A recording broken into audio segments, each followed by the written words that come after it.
Bonsoir à tous, bienvenue dans le 20h de ce mardi 27 février dans l'actualité de ce jour. Quel est l'état de la coopération entre la Côte d'Ivoire et le Parlement panafricain? Le sujet a réuni ce matin le président de l'institution et le vice-président ivoirien, Daniel Cablon-Duncan.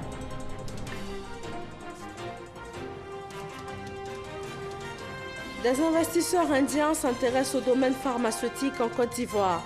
Ils sont en visite de prospection dans le pays. Ils ont échangé avec les acteurs du secteur, avec le Premier ministre et aussi avec la ministre de la Santé. Déjà des retombées pour la Côte d'Ivoire au Salon international de l'agriculture de Paris. Une convention a été signée pour l'équipement d'abattoirs modernes de volailles. La phase pilote va concerner 7 régions du pays. Et puis le procès des généraux à l'origine du coup d'État manqué de septembre 2015 au Burkina Faso s'est ouvert ce mardi. Il a été suspendu après le retrait de tous les avocats de la défense. Merci de nous suivre sur RTI 1. En visite en Côte d'Ivoire, le président du Parlement panafricain a été reçu ce matin par le vice-président ivoirien Daniel Cablon-Duncan. Les deux personnalités ont passé en revue la coopération entre la Côte d'Ivoire et l'Assemblée consultative de l'Union africaine. Mama Traoré à Ouattouré. Assemblée consultative de l'Union africaine, le Parlement panafricain envisage de devenir un organe législatif de plein pouvoir capable de voter des lois opposables aux 55 États membres. Mais au préalable, les États africains doivent ratifier le protocole adopté à Malabo en 2014 consacrant ce changement de statut. Le sujet était au cœur de la rencontre entre le vice-président de la République et le président du Parlement panafricain. Nous avons parlé de la ratification du protocole de Malabo, dont la ratification ne va pas tarder. Si jusqu'à présent la Côte d'Ivoire n'avait pas ratifié, c'était tout simplement dû au calendrier national et au regard du fait que la République de Côte d'Ivoire, c'est le véritable foyer du panafricanisme.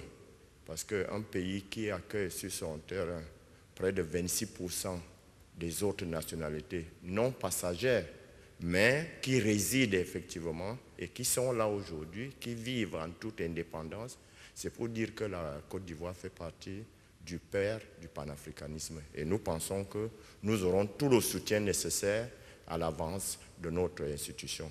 C'est en mai 2015 que Roger Nkodo-Dang a été élu président du Parlement panafricain. L'institution, créée en mars 2004 et basée en Afrique du Sud, compte en son sein 5 députés ivoiriens. Le Premier ministre ivoirien a eu une séance de travail avec une importante délégation de l'industrie pharmaceutique indienne. C'est une visite de prospection afin de plancher sur d'éventuels investissements. L'Inde, il faut le souligner, reste l'un des pays leaders dans la fabrication des médicaments génériques. Alexis Vedrago. Une délégation indienne à la primature ce mardi. Plusieurs grosses industries pharmaceutiques la composent. Elles sont en prospection à Abidjan suite à plusieurs missions ivoiriennes en Inde. Le pays a une expertise avérée dans le domaine du médicament.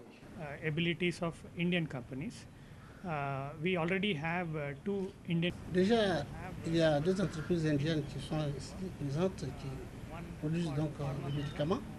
Et nous avons bon espoir que sous peu, davantage d'entreprises vont venir. Et dans beaucoup de secteurs, les entreprises indiennes sont assez innovantes et travaillent très bien.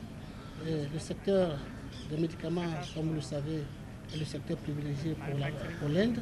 Nous avons une grande expérience, aussi bien en Inde même que dans le monde. Nous voulons faire bénéficier de cette expérience à la Côte d'Ivoire. Plus d'une cinquantaine d'entreprises indiennes prennent part à cette mission. Elles ont rencontré déjà une centaine d'hommes d'affaires ivoiriens en vue de creuser des pistes de coopération. Au cours de cette mission de prospection, ces mêmes hommes d'affaires indiens ont échangé ce matin avec des professionnels du secteur pharmaceutique, et cela en présence du ministre de la Santé. Le président de l'Assemblée nationale française, François de Rugy, a été reçu par son homologue ivoirien Guillaume Soro. Les deux hommes ont poursuivi les discussions entamées lors du dernier séjour du président Guillaume Soro, début février à Paris, à l'occasion d'une rencontre de l'Assemblée des parlements francophones. Herman Guivet. Le président de l'Assemblée nationale française, François de Rugy, reçu en audience par le président de l'Assemblée nationale de la République de Côte d'Ivoire, Guillaume Soro. Occasion pour les deux personnalités de saluer l'excellence des relations de coopération qui existent entre la France et la Côte d'Ivoire et de s'engager au renforcement des relations entre les deux parlements, français et ivoiriens.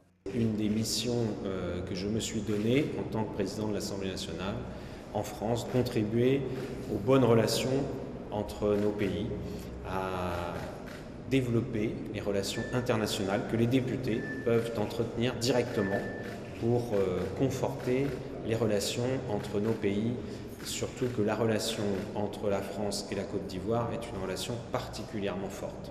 Et avec l'échange que j'ai eu auparavant avec le président de la République, Alassane Ouattara, avec l'échange que nous venons d'avoir, je crois que nous sommes tout à fait d'accord pour constater que les projets communs que nous avons entre la France et la Côte d'Ivoire sont des projets très importants. Le président de l'Assemblée nationale de Côte d'Ivoire, Guillaume Soro, a lancé une invitation au président de l'Assemblée nationale française afin que celui-ci revienne en Côte d'Ivoire dans le cadre d'une visite officielle. À chaque fois que j'ai été en séjour en France, le président de l'Assemblée nationale a reçu en audience dans son institution. Et c'est avec le même enthousiasme que nous le recevons ici. J'ai profité de l'audience que nous avons eue pour réinviter Monsieur le Président de l'Assemblée nationale, cette fois en visite officielle auprès du Parlement ivoirien ici, lui permettant, comme je lui ai indiqué, de prendre la parole devant les députés de Côte d'Ivoire. Invitation à laquelle François de Rugy, le chef de l'hémicycle français, a répondu favorablement. Le ministre ivoirien des Affaires étrangères vient d'achever une mission à New York aux Nations Unies. Marcel Amontano a rencontré des personnalités onusiennes. Il a également participé à des panels sur la sécurité. Le point de Michel Digré. C'est une mission marquée par plusieurs panels de haut niveau au cours desquels le ministre des Affaires étrangères a porté la voix de la Côte d'Ivoire. Le maintien de la paix et de la sécurité internationale, but et principe énoncé dans la Charte des Nations Unies, était le thème du débat ministériel initié par le Koweït. Marcel Amontano donne la position de la Côte d'Ivoire sur cette problématique. Pour mon pays, le recours à la force dans le but de préserver la paix et la sécurité internationale doit être exclusivement autorisé par le Conseil de sécurité afin de lui conférer l'autorité juridique indispensable à éviter ainsi toutes les dérives et tous les abus. Le ministre a rencontré les ambassadeurs représentants permanents des pays du P5 à l'ONU, dont celui de la France, François Delattre, et la représentante des États-Unis, Nikki Haley. Il a par ailleurs eu une séance de travail avec le président du Conseil de sécurité pour le mois de février, le vice-premier ministre koweïtien. Nous avons échangé sur la situation au Moyen-Orient, notamment la crise entre Israël et la Palestine, la crise au Yémen, le problème avec le Qatar, et nous nous sommes accordés pour dire que le dialogue doit être la seule arme qui préside à la résolution de ces conflits. Évidemment, en tant que représentant de l'Afrique de l'Ouest et du continent africain au Conseil de sécurité, nous avons abordé les différents problèmes auxquels le continent est confronté, notamment la crise en Guinée-Bissau, au Mali, en République démocratique du Congo et en République centrafricaine. Nous nous sommes accordés sur la nécessité de faire en sorte que ces crises ne soient pas inscrites à l'agenda du Conseil de sécurité pendant des décennies, comme c'est le cas de nombreuses crises dans notre monde aujourd'hui. Et la Côte d'Ivoire, le Koweït et les autres membres non permanents, avec le P5, vont s'engager à faire en sorte que des solutions rapides soient trouvées à la résolution de ces crises par des innovations sur les méthodes de travail et sur les solutions à y apporter, notamment l'interaction entre le développement, l'amélioration des conditions de vie des populations et la situation de crise de certains pays. Autre temps fort de cette mission, une audience avec le secrétaire général de l'ONU, Antonio Guterres, et une autre avec le président de l'Assemblée générale de l'ONU, Miroslav Lajčák. Une personne tuée, une dizaine de blessés, bilan d'un braquage à la Kalachnikov dans le marché de Gros de Boaké. Les braqueurs, 2 individus à moto pris en chasse par la foule, ont ouvert le feu pour couvrir leur fuite. Retour sur les faits avec Kader Sogodogo. Marché de Gros de Boaké, lundi en fin d'après-midi. Un commerçant d'Ignam revient de la banque à bord de ce véhicule. Il est surpris par 2 individus armés. Il sera dépossédé de son argent, 20 millions de francs CFA au total. Une balle est logée dans son cou. Je suis quitté à la banque pour faire des retraits. Venir rentrer au magasin, au marché de Gros, quoi. Devant le magasin, un coup, j'ai vu ça tirer derrière moi.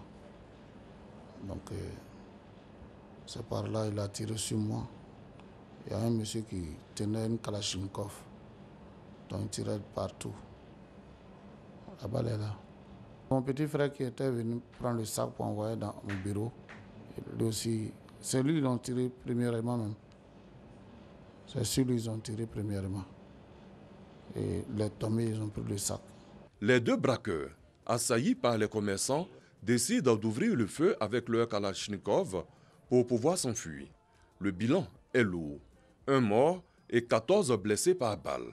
Des blessés pris en charge au CHU.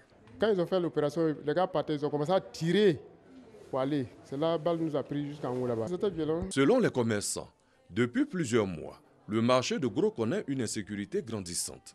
Certainement que le conseil d'administration trouvera des solutions.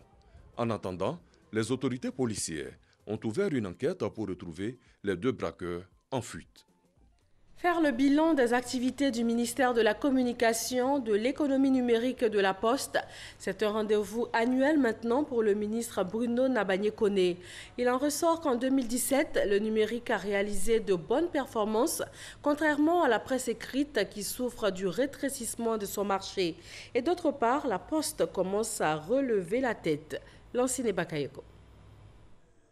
2017, une saison abondante pour l'économie numérique, selon le ministre Bruno Nabagné-Koné. Au niveau de la téléphonie mobile, le nombre d'abonnés a franchi la barre des 30 millions avec des tarifs bien étudiés. L'Internet, quant à lui, enregistre 17 millions d'abonnés pour un taux de pénétration de 72%. Beaucoup de travail a été fait qui permet aujourd'hui d'avoir une offre relativement abondante au niveau de la disponibilité des réseaux et services, en termes de conditions d'accès au réseau et aux services, en termes de coûts, en termes de qualité de service, en termes de sécurité des biens et des personnes. Pour le secteur de la communication, la libéralisation de l'espace audiovisuel est quasiment achevée. La presse écrite, elle, traverse de réelles difficultés du fait de la menace du numérique et de l'émiettement continu des parts de marché.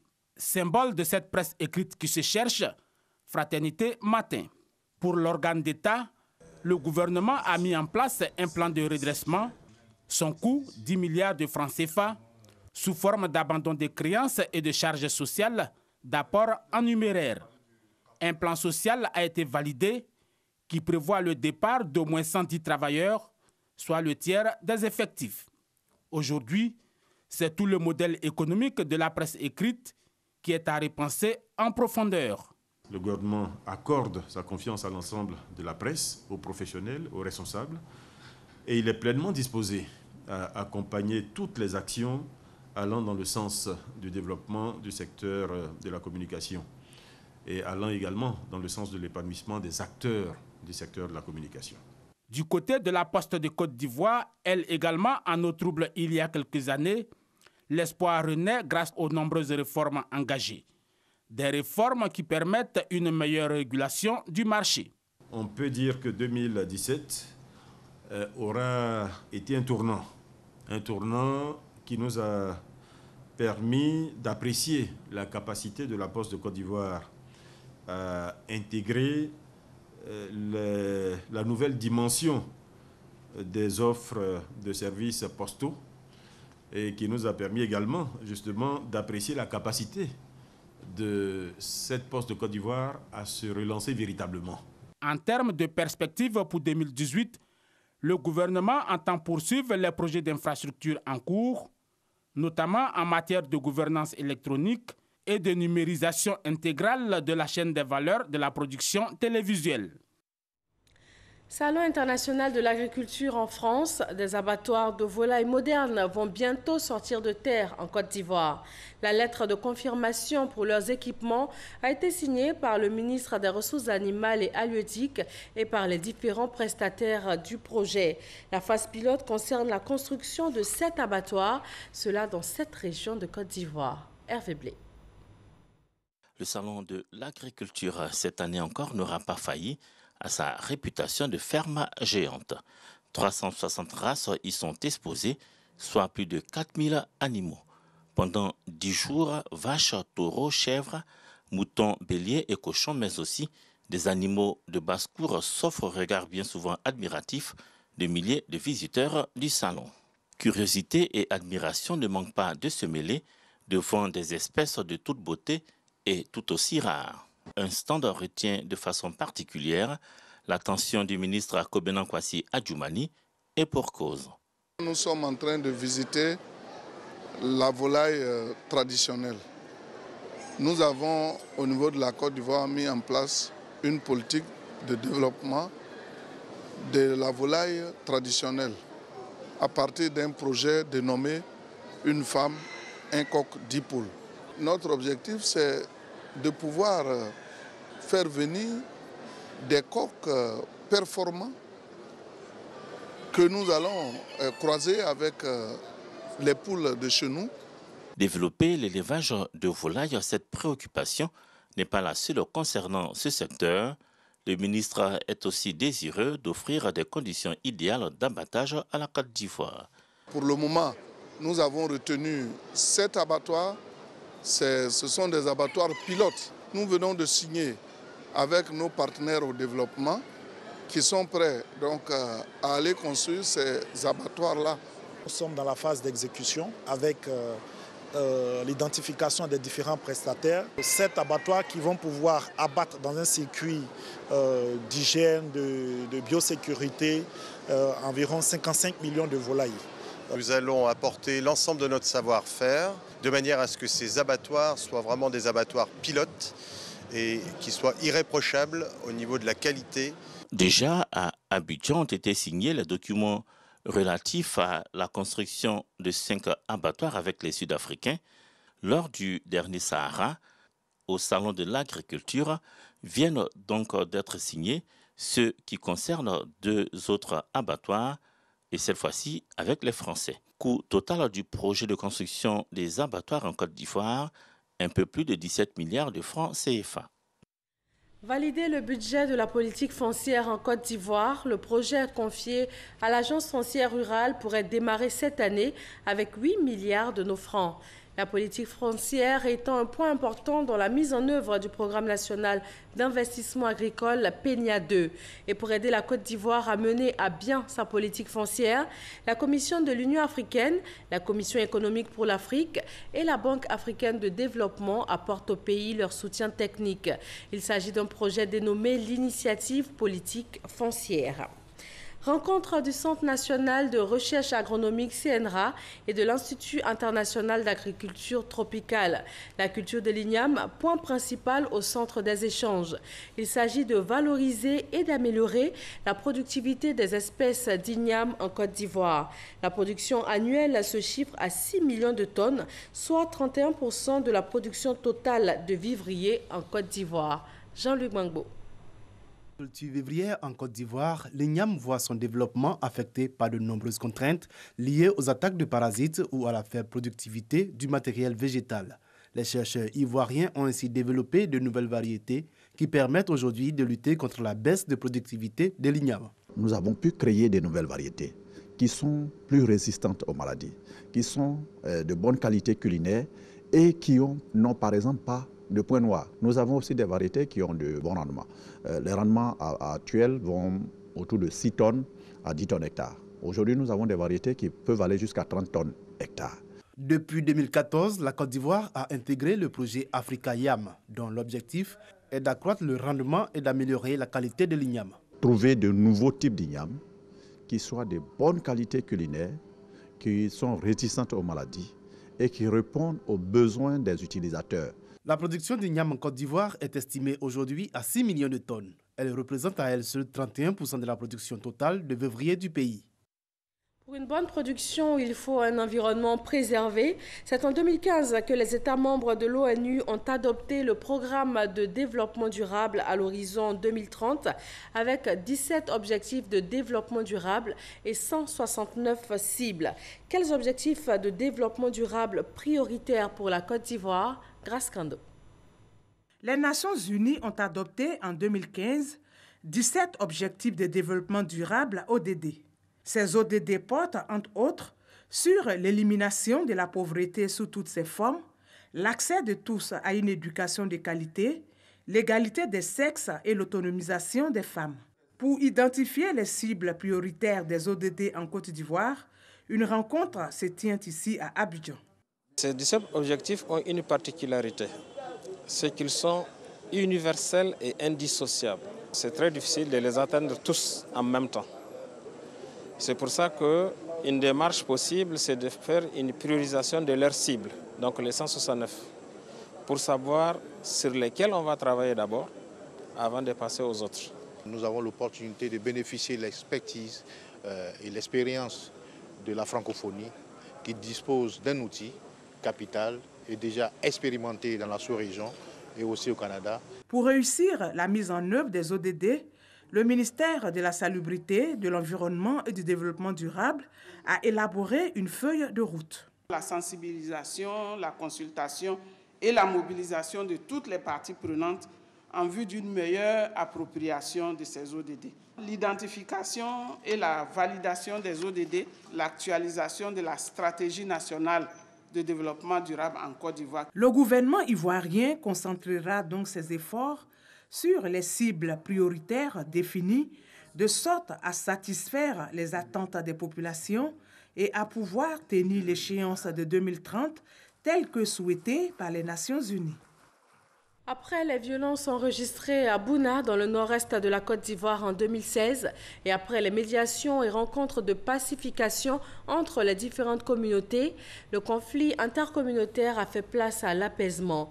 Eugène Atoubé revient de Bouna. Ces hommes et ces femmes sont des acteurs participant au développement économique et social de Bouna. Mais au-delà de cette contribution, ils sont aussi chargés de veiller au maintien de l'harmonie intercommunautaire, la cohésion sociale et la paix dans cette localité, jusque dans toute la région du Bonkani. Même avant le comité, nous, filles et fils du Bonkani, essayons déjà d'aller vers nos parents pour leur faire comprendre que c'est dans notre propre intérêt de s'entendre. On aura une société qui ira vers un changement total. Pas seulement au niveau de la famille nucléaire, mais même au niveau de la société complète de Bouna. Durant 3 jours, ils ont participé à un atelier de formation en leur qualité de membres du comité local de suivi de la situation de la cohésion sociale dans le Bonkani. Une structure de veille mise sur pied depuis 2016 après les violences survenues dans cette partie du nord-est de la Côte d'Ivoire. Violences qui ont pris source dans un conflit entre agriculteurs et éleveurs. À ce jour, des acquis innombrables grâce aux différentes actions de terrain menées par l'organisme Le Médiateur de la République. À l'exemple de cette rencontre de Bouna qui donne au comité local de suivi les instruments et outils nécessaires pour son opérationnalité. Nous connaissons maintenant les techniques, comment aborder 2 belligérants. Nous devons être des gens qui rassemblent. Bon, chacun doit déjà dans son environnement de vie et dans sa communauté, en milieu de travail, s'exercer à la paix et à la cohésion sociale. Il y va pour le développement harmonieux de cette région-là de la Côte d'Ivoire et pour la Côte d'Ivoire tout entière. Déjà accrédité d'actions positives sur le terrain, reste maintenant à doter ce comité de moyens nécessaires et surtout obtenir l'engagement ferme et résolu des élus et cadres au nom de cette cohésion sociale et la paix totale tant recherchée qui se mettent progressivement en place dans la région du Bunkani. À présent, un fait qui défraie la chronique, notamment sur les réseaux sociaux, l'affaire d'un jeune garçon de 4 ans porté disparu et ensuite retrouvé mort, enterré dans les alentours du CHU de la commune d'Angré. Le présumé assassin serait un bijoutier installé tout juste au bas de l'immeuble où vit la famille pleurée. Nous reviendrons sur les circonstances de la disparition du petit Aboubakar Siddiq dans nos prochaines éditions. Au Burkina Faso, le procès des généraux à l'origine du coup d'État manqué de septembre 2015 s'est ouvert ce mardi matin. Mais après son ouverture, le procès a été suspendu et cela après le retrait de tous les avocats de la défense. Sidonie Davila. Sur les 84 inculpés dans le putsch manqué de septembre 2015, 4 personnes sont absentes, dont le colonel Mahamadi Deka. Le tribunal militaire a perdu sa trace depuis sa mise en accusation, selon le procureur. 9 autres personnes sont toujours en fuite et recherchées par la justice. Le procès du putsch manqué de septembre 2015 au Burkina Faso s'est ouvert ce mardi à Ouagadougou, protégé par un dispositif sécuritaire exceptionnel. Les forces de l'ordre, positionnées sur un rayon de 200 mètres autour de la salle des banquets de Ouaga 2000, un quartier huppé de la capitale burkinabé, où le tribunal militaire a été délocalisé pour la circonstance. Les autorités ont interdit tout appareil électronique, notamment les téléphones portables à l'audience et même dans la zone de sécurité de 200 mètres autour de la salle. Le choix d'un tribunal militaire est critiqué par la défense qui redoute une justice politique aux ordres du pouvoir ainsi que par Amnesty International. Pour le président du mouvement burkinabé des droits de l'homme et des peuples, ce procès est un test grandeur nature de la crédibilité de la justice burkinabé. Au total, 84 accusés sont jugés, 66 militaires et 18 civils pour la tentative de putsch du 16 septembre 2015 où des soldats du régiment de sécurité présidentielle RSP avaient tenté de renverser le gouvernement de transition mis en place après la chute du président Blaise Compaoré. Un procès donc suspendu après son ouverture suite au retrait des avocats de la défense. L'actualité en bref dans le reste du monde. Premier point, l'Afrique du Sud. Le nouveau président a dévoilé son gouvernement. Pour Cyril Ramaphosa, ce remaniement est le fruit d'un compromis entre la continuité, la stabilité et la nécessité de renouveau. Sidonie Davila.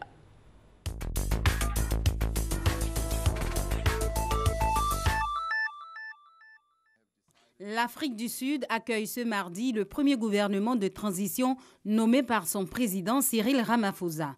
Le nouveau chef de l'État sud-africain rappelle aux commandes plusieurs ministres qui avaient été remerciés par Jacob Zuma ces 2 dernières années. Plusieurs proches de l'ancien chef de l'État sont toujours présents. Ce remaniement signe également le retour de Pravin Gordhan aux affaires au poste de ministre des entreprises publiques.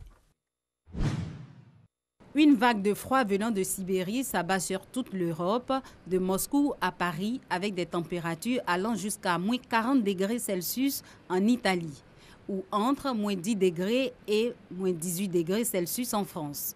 Cet épisode de froid n'a pu épargner la région méditerranéenne, la Côte d'Azur, les Alpes-Maritimes et le Var, qui ont été placés en vigilance orange, neige et verglas.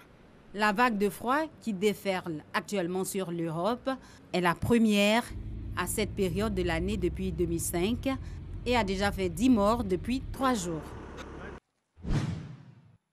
Après une nuit relativement calme et l'entrée en vigueur à 7 heures GMT d'un cessez-le-feu de 5 heures par jour, la trêve humanitaire vole en éclats en Syrie. Raids aériens et tirs de roquettes ont été rapportés mardi dans l'enclave rebelle de la Ghouta orientale. 2 personnes sont mortes et 16 autres blessées, selon l'Observatoire syrien des droits de l'homme. Ces bombardements compromettent ainsi la trêve humanitaire quotidienne décrétée en Syrie par le Kremlin. Selon la présidence russe, l'avenir de la trêve dépendra de l'attitude des rebelles et la fin de leurs provocations.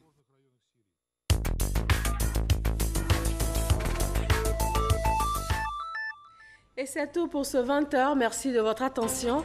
La rédaction de RTI 1 et toute l'équipe de ce journal vous souhaite de passer une très belle fin de soirée.